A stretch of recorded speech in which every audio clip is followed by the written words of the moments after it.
آج کی خوبصورت ناول کہانی قدرداں از قلم تحریم ملک۔ ابا جی، آپ نے آج پھر کشور کو ڈانٹا؟ میں نے غصے سے پوچھا۔ ارے بیٹا، آ گئے تم؟ ابا جی نے چشمہ ٹھیک کرتے ہوئے پوچھا۔ میں تو آ گیا ہوں، لیکن یہ کیا روز کا تماشا بنا لیا ہے آپ نے ابا؟ کیوں اسے ہر وقت ذہنی اذیت دیتے ہیں؟ آپ کی اپنی کوئی بیٹی نہیں ہے نا؟ تب آپ کو اس کا کوئی احساس نہیں۔ وہ اگر خاموش رہتی ہے، آگے سے جواب نہیں دیتی، مجھے چگلیاں نہیں لگاتی، تو یہ اس کی اچھائی ہے۔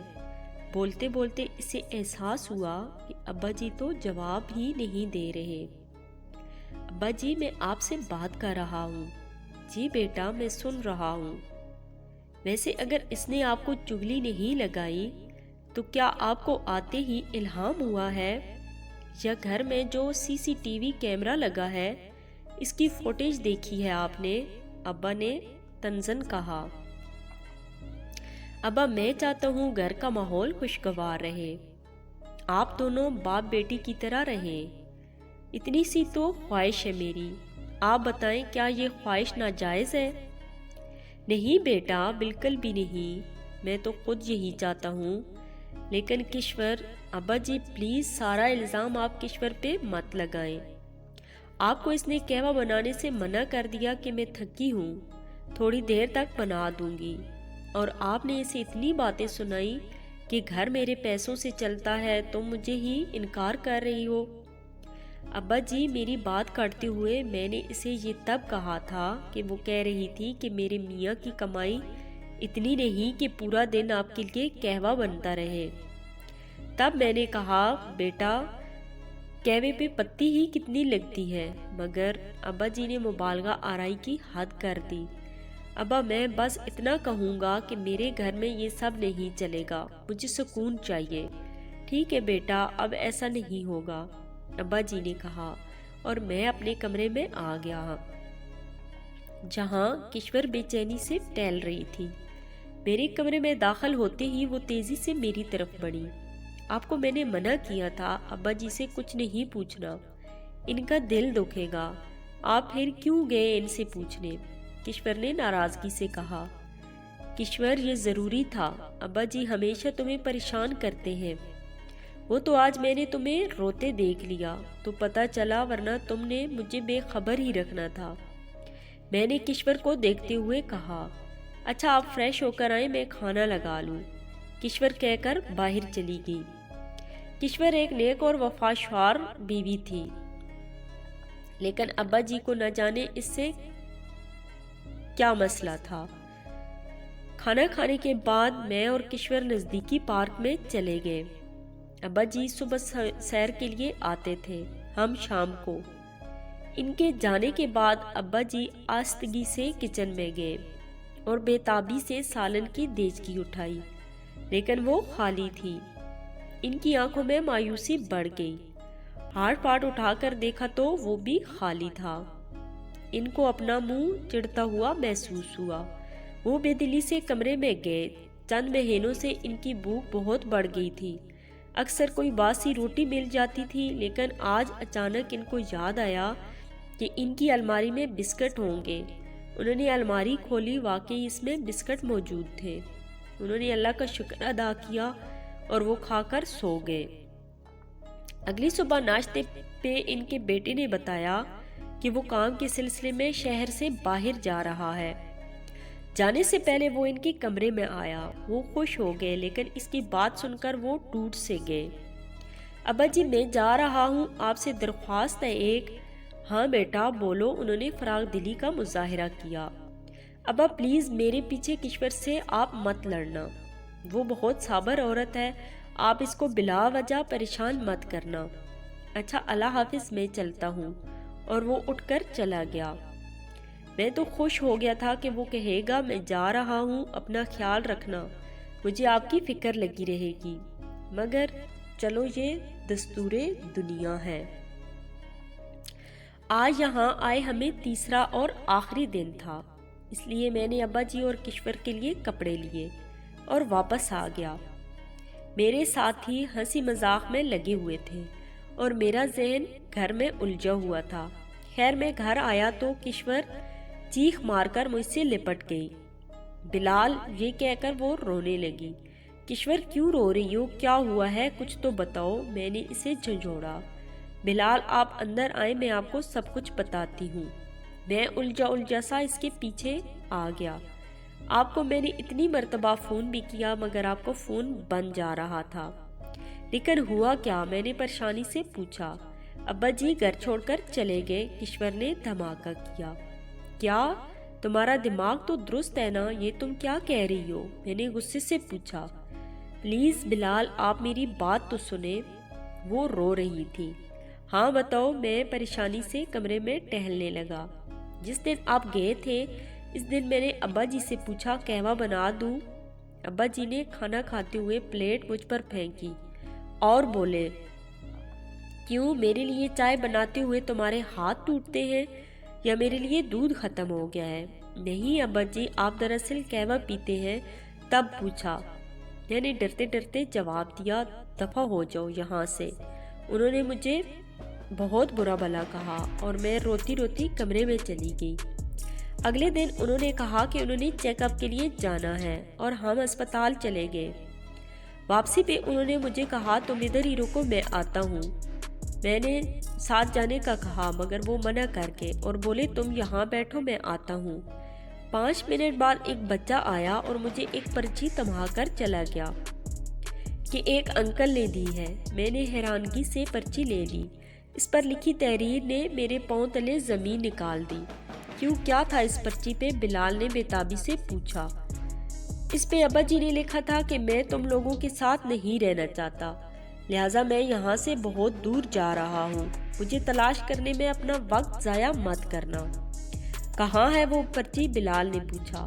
اس پرچی کا مجھے ہوش ہی نہیں رہا۔ میں تیزی سے اس طرف بھاگی کہ شاید ابا جی مجھے مل جائیں، لیکن کشور سسکنے لگی۔ میں نے اسے ساتھ لگاتے ہوئے تسلی دی۔ مل جائیں گے ابا جی انشاءاللہ، اس نے کہا۔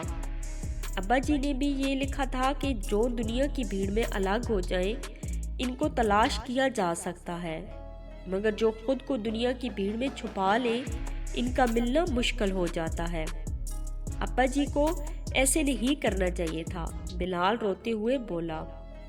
سمانہ، احتیاط سے ڈرائیو کرنا، محسن نے روزانہ کا جملہ دہرایا۔ اوکے نا، روز یہی کہتے ہو۔ مجھے دیر ہو رہی ہے، اللہ حافظ، سمانہ نے کہا۔ فی امان اللہ، محسن بولا۔ دن کا ٹائم تھا۔ سمانہ بہت احتیاط سے گاڑی چلا رہی تھی۔ اسکول کے بچے اور گاڑیوں کا خاصا رش تھا کہ اچانک ایک بوڑھا اس کی گاڑی سے ٹکرایا اور سڑک پر گر گیا۔ دیکھتے ہی دیکھتے وہاں مجمع اکٹھا ہو گیا۔ وہ بہت خوف زدہ ہوئی۔ لوگ اسے بہت کچھ کہہ رہے تھے۔ اس نے ان کو نظر انداز کیا اور چند آدمیوں کی مدد سے انہیں گاڑی میں ڈالا اور اسپتال لے گئی۔ ان کو کافی چوٹیں آئی تھیں اور وہ ICU میں تھے۔ اتنے میں پولیس آ گئی۔ جی، یہ حادثہ کیسے ہوا؟ پولیس والے نے سمانہ سے پوچھا۔ وہ اچانک سے میری گاڑی کے سامنے آئے اور وہ رونے لگی۔ دیکھو بی بی، یہ بوڑھا مرا گیا تو؟ نہیں، پلیز ایسا مت کہیں۔ اچھا، ان کے ہوش میں آنے کی دعا کرو، ان کے بیان سے ہی سب ہوگا، آفیسر، یہ کہہ کر چل دیا۔ سمانہ نے محسن کو فون کیا۔ السلام علیکم، محسن نے کہا۔ محسن، آپ اسپتال آ جائیں پلیز، سمانہ نے روتے ہوئے کہا۔ سمانہ، کیا ہوا ہے؟ تم رو کیوں رہی ہو؟ محسن پریشانی سے بولا۔ پلیز آپ جلدی آ جائیں، سمانہ نے کہہ کر فون بند کر دیا۔ سمانہ خود ایک ڈاکٹر تھی اور یہ اسپتال اسی کا تھا۔ کچھ دیر میں محسن بھی آ گیا۔ ساری صورتحال پتہ چلنے پہ اس نے اسے تسلی دی۔ دیکھو، تم نے جان بوجھ کر یہ نہیں کیا، وہ ٹھیک ہو جائیں گے انشاءاللہ۔ تم روزانہ کتنے ایکسیڈنٹ ہونے والے مریضوں کا علاج کرتی ہو، آج بھی بہادر بنو۔ محسن، وہ حادثے میری وجہ سے نہیں ہوتے۔ کچھ نہیں ہوتا، تم جا کر ڈیوٹی ڈاکٹر سے ان کا پوچھو، محسن نے کہا۔ جی آپ بھی جائیں، میں نے خواہ مخواہ آپ کو پریشان کیا، سمانہ نے کہا۔ نہیں سمانہ، تمہاری ہر پریشانی میری پریشانی ہے، محسن نے کہا۔ اچھا اب آپ جائیں، میں ان کی کنڈیشن دیکھ آؤں۔ سمانہ ICU میں آئی۔ کیسی حالت ہے اب ان کی؟ اس نے پوچھا۔ میم پیشنٹ کو ہوش نہیں آ رہا، ان کی کنڈیشن بہت سیریس ہے، ڈیوٹی ڈاکٹر نے بتایا۔ کچھ کرو خدا کے لیے، ان کا ہوش میں آنا میرے لیے بہت ضروری ہے۔ اگر ان کو کچھ ہو گیا تو میں ساری زندگی اس گلٹ میں رہوں گی کہ میری وجہ سے یہ۔ میم پلیز سنبھالیں خود کو۔ ایک ڈاکٹر نے اس کے قریب آ کر کچھ کہا اور وہ اس کے ساتھ چل دی۔ اس نے خود کو نارمل کیا اور باقی مریضوں سے حال چال دریافت کرنے لگی۔ مریضوں کو یہ چھوٹی سی رحم دل ڈاکٹر بہت پسند تھی۔ سمانہ نے مریضوں کی خیر و خیریت دریافت کرنے کے بعد جن مریضوں کو ڈسچارج کرنا تھا ان کو الوداع کرنے لگی۔ جس شخص کا اس کی گاڑی سے حادثہ ہوا تھا ان کو ہوش آ گیا تھا۔ اس نے بے ساختہ الحمدللہ کہا اور تیزی سے ICU کی جانب بھاگی۔ ان کی حالت کافی بہتر تھی، ان کو وارڈ میں شفٹ کیا جا رہا تھا۔ جب ان کو شفٹ کر لیا تو وہ ان کے پاس آئی۔ السلام علیکم انکل، اب آپ کیسا محسوس کر رہے ہیں؟ سمانہ نے پوچھا۔ بہتر، وہ نکات سے بولے۔ وہ انکل دراصل جس گاڑی… کیا حال ہے بزرگوں؟ پولیس والا اندر داخل ہوا۔ سمانہ خوفزدہ ہو گئی، نہ جانے وہ بزرگ کیا کہہ دیتے۔ یہ اس وقت بیان دینے کی حالت میں نہیں ہے، سمانہ تیزی سے بولی۔ او جاؤ بی اپنا کام کرو۔ ہاں تو بزرگوں، ایکسیڈنٹ کیسے ہوا آپ کا اس ڈاکٹرنی کی گاڑی سے؟ تو آپ کو کیا لگتا ہے یہ حادثہ تھا یا… اس نے معنی خیز انداز اپنایا۔ حادثہ، انہوں نے بامشکل کہا۔ میری غلطی تھی۔ او جی تسی تے پھر سوچ لو۔ انہوں نے اس کی بات کاٹی۔ بیٹی ہے یہ میری، اب جاؤ تم۔ اچھا او جی پھر تو پکا یہ حادثہ نہیں تھا، جائیداد کے لیے اس نے آپ کا ایکسیڈنٹ کیا ہوگا۔ دیکھیے اب آپ بلا وجہ شک کر رہے ہیں۔ جب انہوں نے کہہ دیا کہ یہ حادثہ تھا، پولیس دی گڈی تے ٹردی ہی شک دے پٹرول تے کاکی، چلو میں چلداں، یہ کہہ کر وہ چل دیا۔ تھینک یو انکل، مجھے بچانے کے لیے آپ نے مجھے بیٹی کہا ہے، سمانہ شکرانہ انداز میں بولی۔ وہ مسکرا دیے۔ اس نے ان کا چیک اپ کیا اور ان کو بتایا کہ ان کو معمولی سی کمزوری ہے، ڈرپ لگوانے کے بعد وہ گھر جا سکتے ہیں۔ گھر؟ وہ بولے مگر میرا تو کوئی گھر ہی نہیں ہے۔ اچھا، سمانہ کو ان کی بات سن کر بے حد افسوس ہوا۔ اس نے ان کے لیے پرہیزی کھانا منگوایا اور نرس کو ہدایت کی کہ کھانے کے بعد ان کو کچھ دیر آرام کرنے دیا جائے، پھر ڈرپ لگائی جائے۔ شام کو ان کو ڈسچارج کر دیا گیا۔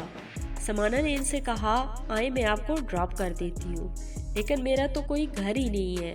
آئیے تو، اس نے اصرار کیا۔ وہ چپ چاپ اس کے ساتھ چل دیے۔ شاید یہ مجھے اولڈ ہوم لے جا رہی ہے، انہوں نے دکھ سے سوچا اور گاڑی میں بیٹھ گئے۔ گاڑی ایک چھوٹے سے مگر خوبصورت گھر کے آگے آ کر رک گئی۔ یہ گھر؟ آئیں آپ، اس نے تالا کھولا اور ان کے ساتھ اندر داخل ہوئی۔ وہ بھی اس کے ساتھ چل دیے۔ اس نے ان کو بٹھایا اور خود سامنے بیٹھ گئی۔ ابا جی، میرے والدین گزر چکے ہیں، یہ میرا گھر ہے، میں اپنے شوہر اور بیٹے کے ساتھ رہتی ہوں، ہمارا کوئی بزرگ سرپرست نہیں، آپ ہمارے ساتھ۔ اس کی بات مکمل ہونے سے پہلے وہ بول پڑے، یہ مناسب نہیں، کیوں کیا آپ نے مجھے اسپتال میں بیٹی نہیں کہا تھا؟ سمانہ بولی۔ ہاں مگر نہیں، آج سے آپ میرے ابو ہیں، سمانہ نے کہا۔ لیکن تمہارا شوہر؟ انہوں نے پوچھا۔ میں ان سے پوچھ چکی ہوں، ان کو بھی کوئی اعتراض نہیں، ان کے بھی والدین نہیں ہیں۔ محسن اور اس کا بیٹا عبدالہادی گھر آئے اور ان کو خوش آمدید کہا۔ عبدالہادی تو یہ جان کر بہت خوش ہوا کہ اس کے پاس بھی نانا آ گئے جو اسے مزیدار سی کہانیاں سنایا کریں گے۔ یوں بلال کے ابا جی سمانہ کے ابو جی بن گئے۔ ان کی پینشن آتی تھی جو وہ وصول کرتے اور بیٹی اور نواسے اور داماد پہ خرچ کرتے، جس پہ ان دونوں کو برا لگتا، مگر وہ یہ کہہ دیتے کہ میں اپنی اولاد پہ ہی خرچ کر رہا ہوں اور ان کو چپ کروا دیتے۔ بلال جب ابا جی کی پینشن لینے گیا تو اسے پتا چلا کہ ابا جی خود آ کر پینشن لے جاتے ہیں۔ اس کو بہت غصہ آیا کہ ابا جی خود تو مزے سے اپنی پینشن خرچ کرتے ہیں اور میں بے وقوف پریشان ہو رہا ہوں کہ نہ جانے وہ کہاں اور کس حال میں ہے۔ نانا ابو ظلم کیا ہوتا ہے؟ عبدالہادی نے ان سے پوچھا اور وہ ماضی میں چلے گئے۔ کشور بیٹا میرے کپڑے استری ہو گئے؟ ابا جی میں کچن میں روٹی بنا رہی ہوں، مہربانی کر کے خود ہی استری کر لیں، استری ہی کرنے ہیں، کوئی پہاڑ تو نہیں توڑنا، کشور نے بدتمیزی سے کہا۔ مگر تم نے خود ہی تو میرے ہاتھ سے کپڑے لیے۔ میں حیران ہوا۔ اوہو وہ تو یوں ہی بلال کے سامنے، اور یہ اس کے بعد اس نے معمول بنا لیا، بلال کے سامنے اچھی بن جاتی اور بعد میں ایسی۔ چند دن بعد میں اپنے کپڑے دھو رہا تھا کہ اس نے لا کر اپنے اور بلال کے کپڑے بھی رکھ دیے اور خود یہ جا وہ جا۔ کئی بار تنگ آ کر میرا دل چاہا کہ بلال کو سب کچھ بتا دوں، مگر وہ اس کے سامنے بالکل ٹھیک رہتی۔ ایک دن میں برتن دھو رہا تھا اور سوچا کہ ایسے ظلم تو مظلوم لڑکیاں بھی برداشت نہیں کرتی، کہ مجھے یاد آیا کہ اس نے کہا کہ اگر آپ نے بلال کو کچھ بھی بتایا تو میں گولیاں کھا کر آپ کا نام دے دوں گی کہ انہوں نے مجھے مارنے کی کوشش کی۔ میں تو بچ جاؤں گی، لیکن آپ اپنا سوچیں کہ آپ کا کیا ہوگا۔ اور یہی سوچے مجھے کچھ کرنے نہیں دیتی تھی۔ ویسے بھی بڑھاپے میں انسان بوڑھا اور بے بس ہو جاتا ہے۔ ان کو ایکسیڈنٹ کا دن یاد آیا۔ اس دن جب وہ سڑک کراس کرنے لگے تو ان کی بہو نے ان کو گاڑی کے آگے دھکا دیا۔ وہ اس حد تک جا سکتی تھی یہ تو انہوں نے کبھی سوچا بھی نہ تھا۔ پھر ان کو یہ مہربان لوگ ملے اور انہوں نے رب تعالیٰ کا شکر ادا کیا، کیونکہ وہ اکیلے رہتے رہتے تھک گئے تھے۔ بظاہر تو وہ اپنے بیٹے بہو کے ساتھ رہتے تھے، مگر وہ اندر ہی اندر گھٹ گھٹ کے جیتے تھے۔ نانا جان بتائیں نا ظلم کیا ہوتا ہے؟ وہ ماضی سے نکل کر حال میں آ گئے۔ محسن کے دفتر سے روزانہ کوئی نہ کوئی آ جاتا تھا۔ کبھی سمانہ اپنے سٹاف کو دعوت دے رہی ہوتی تھی۔ انہوں نے سمانہ اور محسن کو مختصراً اپنے بارے میں بتا دیا تھا، جس کو سن کر وہ دکھی ہو گئے۔ ایک روز وہ اور عبدالہادی شام کے وقت پارک سے واپسی پر آئے تو پتہ چلا کہ آج پھر محسن کے سٹاف کی دعوت ہے۔ کچھ لوگ آ گئے تھے، کچھ باقی تھے۔ مغرب کا وقت تھا۔ وہ عصر کی نماز پڑھ کے شام کی چائے پی کے سامنے والے پارک میں جاتے تھے اور اذان ہوتے ہی واپس آ جاتے۔ کھانا سب ساتھ کھاتے تھے، جبکہ اپنے گھر میں وہ اکیلے کھاتے تھے۔ یہاں ان کو سربراہ کی کرسی پر بٹھایا جاتا۔ خیر سب سٹاف آ گیا۔ وہ سب لوگوں سے فردن فردن مل رہے تھے کہ ایک دم سامنے بلال اور کشور آ گئے۔ ان دونوں نے بھی اسی وقت ان کو دیکھا۔ ابا جی ہم نے آپ کو کتنا ڈھونڈا، مگر آپ یہاں کیسے؟ بلال بولا۔ سب لوگ حیرانی سے اس فلمی سچویشن کو دیکھ رہے تھے۔ ابا جی نے الفتہ یہ ساری رام گتھا سنائی کہ ان کے ساتھ یہ کیا کرتی رہی ہے۔ بلال نے بہت بار بولنے کی کوشش کی، مگر ابا جان نے اسے بولنے نہیں دیا۔ ان کی بات مکمل ہوتی ہی کشور جھٹکے سے اٹھ کھڑی ہوئی، ساتھ ہی بلال بھی۔ ابا جی خدا کے لیے اپنی عمر دیکھیں اور جھوٹ دیکھیں، بلال چلایا۔ شٹ اپ بلال، محسن نے کہا، اور دفع ہو جاؤ میرے گھر سے۔ سر آپ میری بات تو سنیں، آپ اس شخص کی حقیقت نہیں جانتے۔ دراصل خبردار بلال، تم نے ایک لفظ بھی ابا جی کے بارے میں کہا۔ سمانہ نے بھر کے اس کا کالر پکڑا۔ چھوڑو میرے شور کو، کشور تیزی سے آگے بڑھی۔ اس نے بلال کو ایک جھٹکے سے چھوڑا اور وہ لوگ تیزی سے نکل گئے۔ پیچھے ابا جی نے خود کو گرنے سے بچانے کے لیے کسی چیز کا سہارا لینا چاہا کہ ایک ننھے سے ہاتھ نے ان کو تھاما۔ سمانہ اور محسن بھی تیزی سے آگے آ گئے، ان کو بٹھا کر پانی پلایا۔ باقی سب لوگ حیرت زدہ تھے کہ ایسی بھی اولاد ہوتی ہے۔ سمانہ جی ابا جی، محسن جی ابا، میں نے سنا تھا کہ خون کے رشتوں سے زیادہ احساس کے رشتے اہم ہوتے ہیں۔ آج یقین آ گیا۔ رشتوں کا بھیانک چہرہ دیکھنے کے بعد گھر آیا ہر شخص پریشان تھا کہ ابا جی نے کھانا لگانے کا حکم دیا اور ایسے چٹکلے چھوڑے کہ ہر کوئی ہنس پڑا۔ ان کو بلال کے رویے کا زیادہ دکھ نہیں ہوا کہ ان کو اس سے زیادہ امید بھی نہیں تھی، اور ویسے بھی ہر کام میں اللہ کی بہتری ہوتی ہے۔ اور اللہ نے نافرمان بیٹے اور بہو سے دور کر کے فرمانبردار اولاد دے دی تھی، جس پر وہ اللہ کا جتنا بھی شکر ادا کرتے کم تھا۔ ناظرین، یہ تھی ہماری آج کی ویڈیو۔ اگر پسند آئے تو ویڈیو کو لائک شیئر کرنا مت بھولیں اور ہمارے چینل کو ضرور سبسکرائب کریں۔ شکریہ۔